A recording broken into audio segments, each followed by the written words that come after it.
once again, and welcome to the Prince Magnum channel, where hot rodding and romance do coexist. I'm your host, Prince Magnum. Welcome to a look into our past as we take a look at a video game series that has kind of been forgotten to time.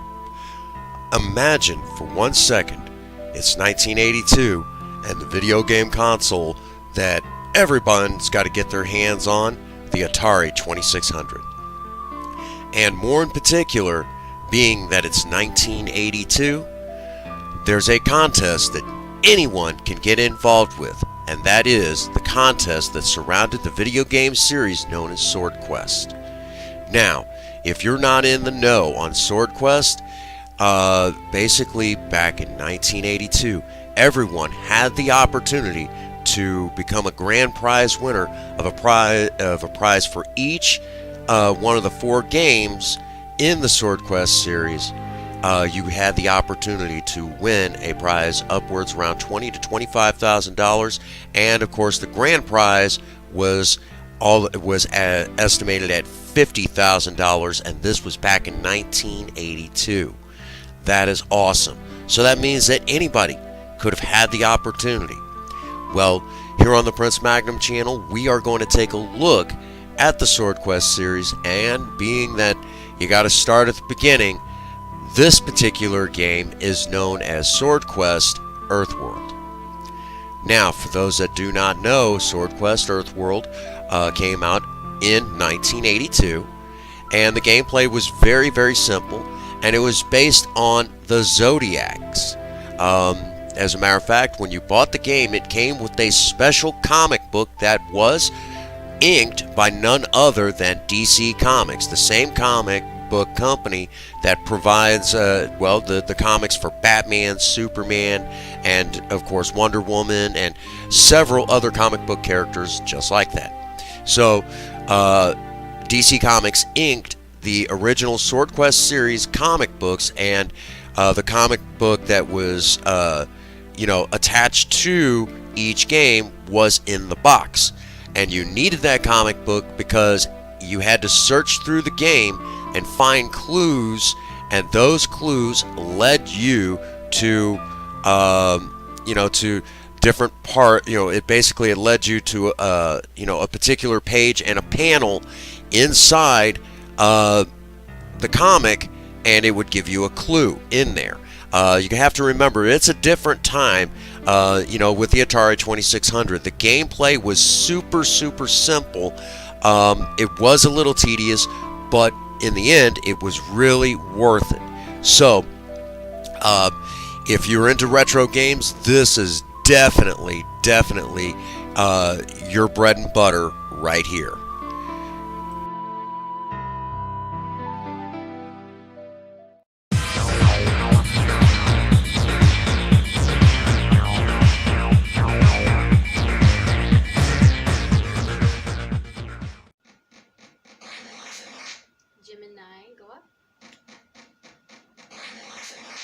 Taurus is a action room. It's the horns. Okay, the horns of Taurus. What you're actually hearing at that beginning part is how Princess Faye and I actually had to do this. Basically, while one of us was reading off the gameplay off of a particular website, which we'll leave at the end, so if you yourself decide you want to give this a try, it'll be there available to you. So if you wanted to try this on the Atari 2600. What you're looking at right now is the horns of Taurus, and you need a particular item, the candle, so you can see the horns. Of course, if you get the leather armor, which comes, through playing the game, you can just run right through. But in order to see the horns, you need the candle. Another particular section, and I have already forgotten, the item that allows you to bypass this. This is the waterfall attached to the room that represents Leo. Each room is represented by a particular color. Each zodiac is represented by a particular color. And with a couple of them, if I remember correctly, there's like 3 challenges in game. This is the waterfall that's in with Leo. And as you're trying to go through, the waterfall gets a little bit harder to pass. And as you can see, you know, as you try to walk through, well, when you walk through, the next one gets a little bit bigger and a little bit faster, and that sort of thing. There's another one that Princess Faye and I refer to called the Boats of Hell, which she'll talk about in a, as this video continues, because she actually had to do that one. The Horns of Taurus I did, and she ended up having to do the waterfall just because she was just that much better at it than me. I'm better. I'm better with combat games rather than puzzle games like this. So she was one that did that better than me. So in order to progress, she had to take the controller. Now, talking about the gameplay of the game, you've got a joystick and one button, and that's the Atari 2600. It was very simple and very easy to use. Now, I know today with the original console, you can use the controller for a Sega Genesis and have a D-pad, but when we got the Atari Flashback, we opted to just go ahead and continue to use the joysticks that were pretty much as they were back then for the Atari 2600. So again, the gameplay is very simple. You have one button and a joystick. That's it. So to go along with this, each item in the rooms might allow you to see certain things. Like there's a set of shoes that until you get this set of shoes, you'll hear crunk, crunk, crunk, crunk, crunk like you heard in the opening segment. Well, those shoes take away that noise. The shoes are stealth. And you really have to use your imagination with this game, because it was a very, the graphics were very, very primitive for the time. So you kind of caught on real quick to that. And again, each one of these challenges, like the waterfall, the Boats of Hell, and the Horns of Taurus, really bring on a different level of challenge. I know with the Horns of Taurus, if you've played Frogger, you've already got a leg up on it. The boats, what Princess Faye and I refer to as the Boats of Hell, if you've played Frogger, that's Frogger on steroids. The waterfall, kind of the same thing. If you're really good with that platform game like Frogger, you're definitely going to be really good at that. And again, when you go into each room to place an item or pick up an item, because the way you unlock the clues is you had to go into each room, and in each room there was a certain items. To unlock that room, you went in, you hit your action button, the one button on the controller, and then you could kind of scroll around, choose the item, whatever, and you could only carry 6 items at a time. Now, once you did that, then you moved on, and after a little while, you would unlock a particular clue. Then you would go to, it would give you 2 numbers, and basically you went to, the first number represented the page, and the second number represented the panel. You would then look for the word in that clue, you'd look for the clue on that panel, and it would give you a word, you would write that word down, and that was how you had your clue. So that was literally the gameplay. Now, I'm going to go ahead and cut away for just a moment and let Princess Faye talk about the Boats of Hell.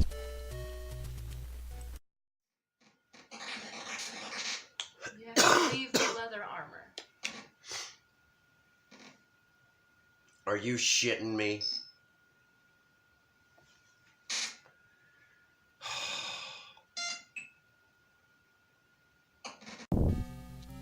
Hi guys, Faye here. It's time to talk about the Boats of Hell that live in Aquarius. These were very challenging. They had, unlike the other 3 action sequences, they had no items had no items to get you through it, whether it be easily or through it at all. And so it was really kind of a pain, especially since this sequence is randomized. Like the waterfall, you know what's going to happen as soon as you've done it. Each waterfall is going to get thicker, and the opening that you have to get through is going to get smaller. This one, the boats will change randomly. They will, whether it be 2, 3, 1, or 4 boats on the single row or what have you, they'll change. The speed will change. There you saw that the 2 big ones suddenly changed speeds. And they can change even when you're standing on them. So at any point, you could be on that last row ready to get onto that top triangle or rectangle, and it'll just change and you'll fall into the black. So this was really a pain in the butt. And back then, using randomization as a form of difficulty was the norm. Nowadays, if you try to use randomization in your games, it can be considered laziness. A great example of that would be Welcome to the Game 2. That game was so ridiculously hard because it was just so random. There was no way to predict what was going to happen, and so it was almost guaranteed for you to fail. And it was guaranteed for me to fail many times on doing this action sequence. There is a simple pattern. The boats themselves, broken or not, see on that first row there are 2 little boats.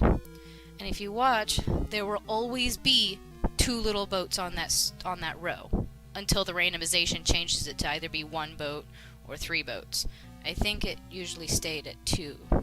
I don't quite remember. But you can see as it goes onto the right side of the screen, 2 more come out on the left. So you had to really focus on 3 moves ahead of what you're jumping on. Kind of like chess. So see there, I jumped on it. I knew I could jump on that second one, knew I could jump on the third one, and when I'm jumping on that 4th one, I'm paying attention to where that 5th one is. So, or the 6th one, I'm sorry.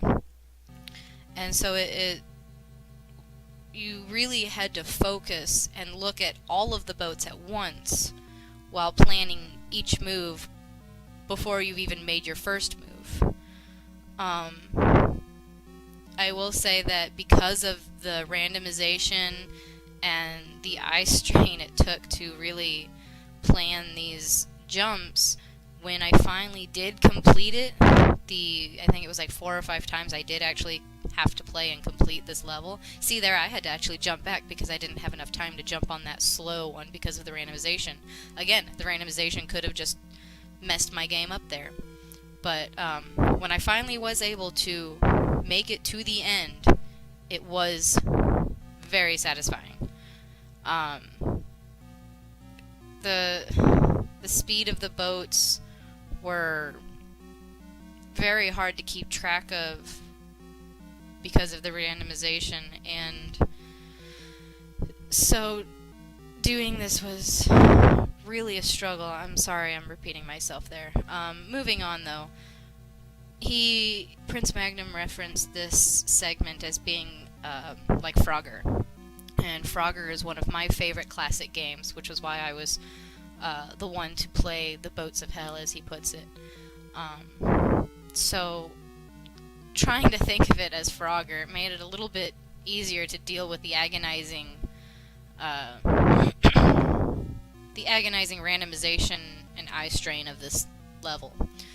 The controller didn't actually make this level any easier because that joystick, I'm not quite sure what you call it, I just call it a joystick, the handle thing, was not the most accurate as far as movements. Luckily, you were not able to go left and right on this action sequence like you could on, say, the Horns of Taurus or the Sagittarius Spears. But so that made it a little bit easier to know what movements I was gonna have to do. But the controller wouldn't always push my character forward when I tried to go forward, which made it frustrating. But I think that's about all I've got with my bit on this video. So I think with that, I'm going to go ahead and let Prince Magnum take it back. If you decide to play this game, you might want to pour yourself a nice glass of wine to try and get through this, because that's what I had to do. It just would get so frustrating.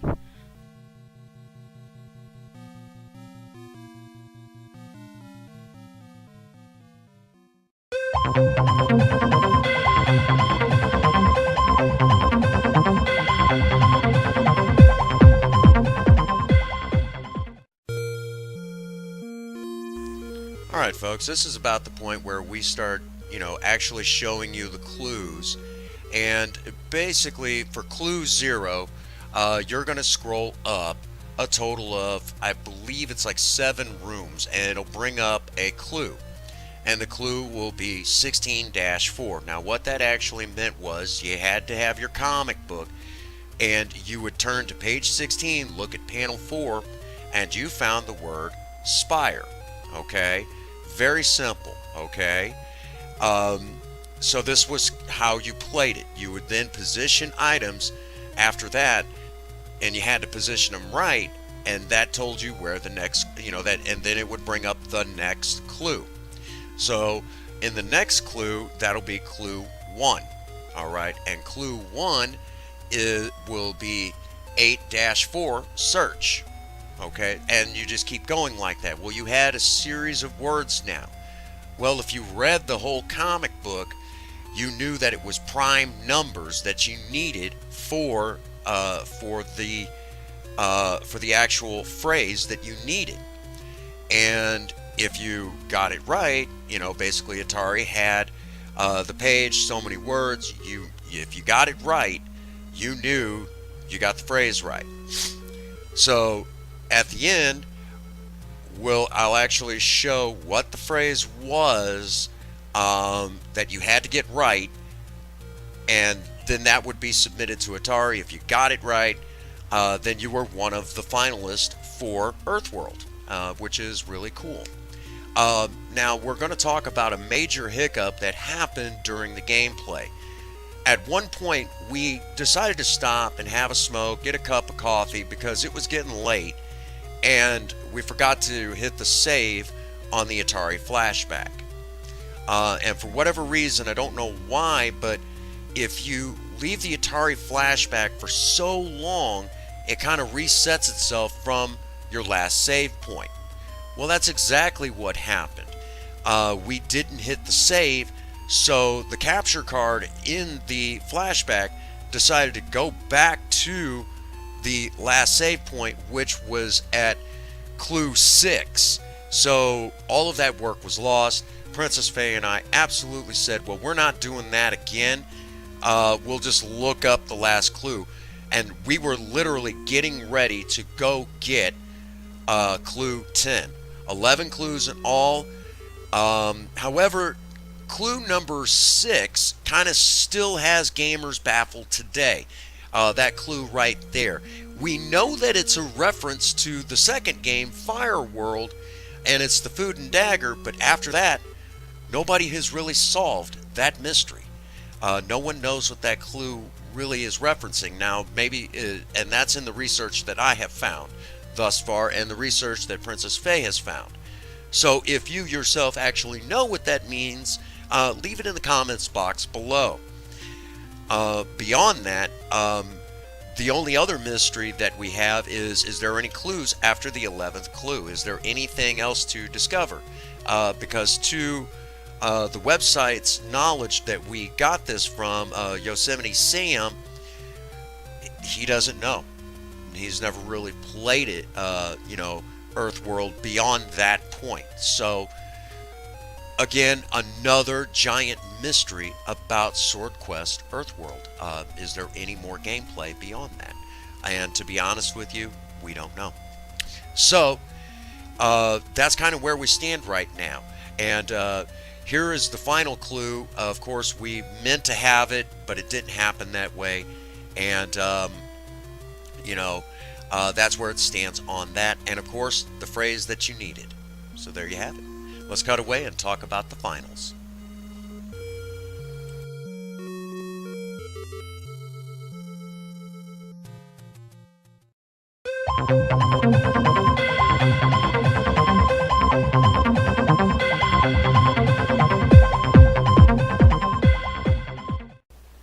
I'm sure by now many of you were wondering who won Swordquest Earthworld.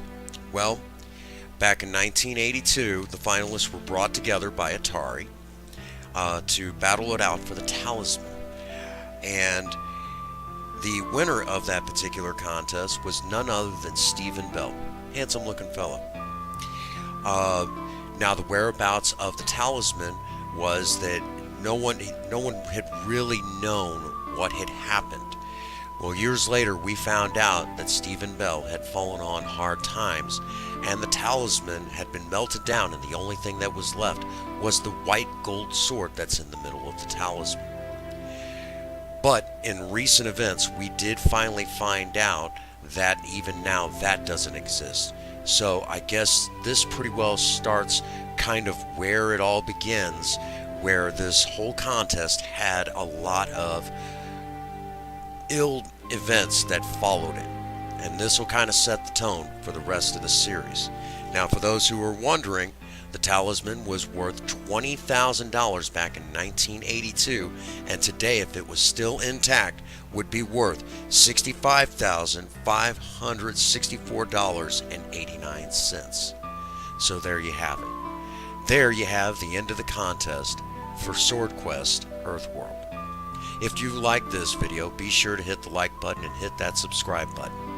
Be sure to follow me on Facebook, and since I can't keep up with Twitter, you might want to go ahead and skip that. Along with that, since there is no such thing as Twitter Face, you could skip that altogether. Be sure to check me out on my Patreon account at patreon.com/Prince Magnum, and be sure to check out my partner, Mr. Sketch Scars himself, Jammin' John, on Sketch Squad TV. As always, get out there and work on a project. I don't care what it is, just do something with yourself. If you have a sweetheart, sweep them off their feet and do something special for them today. And as always, for everyone out there, if no one out there has told you that they love you, Prince Magnum does. God bless you, and have a happy 24. Thank you.